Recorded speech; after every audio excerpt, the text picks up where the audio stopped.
বিয়ের আগে আমরা স্বপ্ন দেখি শুধু একজন মানুষকে নিয়ে, তার ভালোবাসা, তার যত্ন, তার হাতটা ধরে বাকি জীবন পার করার আশা।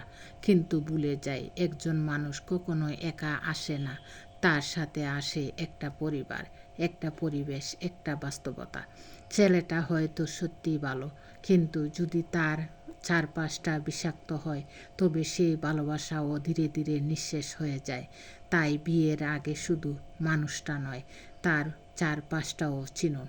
কারণ ভুল সিদ্ধান্তের মূল্য শুধু একটা সম্পর্ক না, একটা পুরো জীবন দিয়েও শোধ করতে হয়। মানুষের রূপ, মানুষের মুখ দেখে তার ভেতরটা বোঝা পৃথিবীর সবচেয়ে কঠিন কাজ। অনেকে হাসি মুখে কথা বলে বিষ চড়িয়ে দেয়, আবার অনেকে গম্ভীর হয়েও মায়া করে। কারোর সাথে সম্পর্ক করার আগে তার কাজের দিকে বেশি নজর দিন। মানুষের রূপ প্রায়ই বদলায়, কিন্তু তার চরিত্র সব সময় এক থাকে। তাই কাউকে অন্ধভাবে বিশ্বাস না করে সময় নিয়ে যাচাই করুন। ধৈর্য ধরা মানে হেরে যাওয়া নয়, বরং নিজেকে আরও শক্তিশালী করে গড়ে তোলা।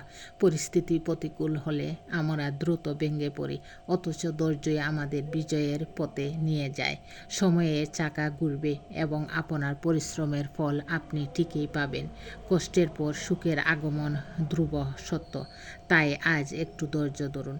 মনে রাখবেন, সবুরে মেওয়া ফলে, এই কথাটি চিরন্তন সত্য।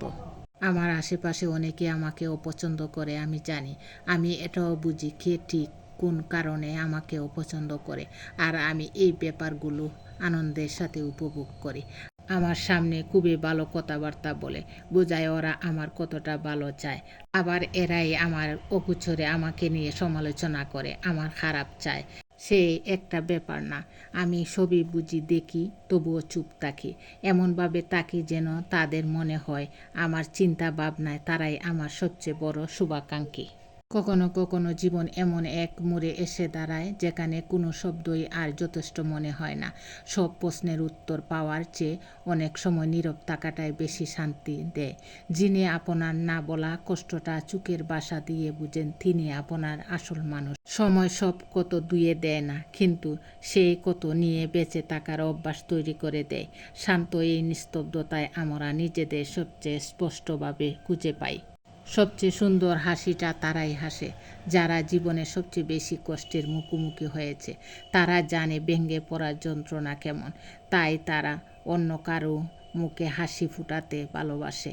তাদের হাসির আড়ালে অনেক গভীর ক্ষত আর যন্ত্রণা, এক একটা বড় ইতিহাস লুকিয়ে থাকে। পরিস্থিতিকে জয় করে হাসি মুখে বেঁচে থাকাটাই হলো জীবনের আসল সার্থকতা। এই মানুষগুলো পৃথিবীর জন্য এক একটা অনুপ্রেরণা, যারা কখনো হার মানতে শেখে না। ব্যঙ্গে পড়ো না, হয়তো তুমি জানো না আল্লাহ এমন কিছু প্রস্তুত করছেন, যেটা পেলে আজকের কষ্টের জন্য তুমি নিজে আলহামদুলিল্লাহ বলবে। ধন্যবাদ সবাইকে। আসসালামু আলাইকুম।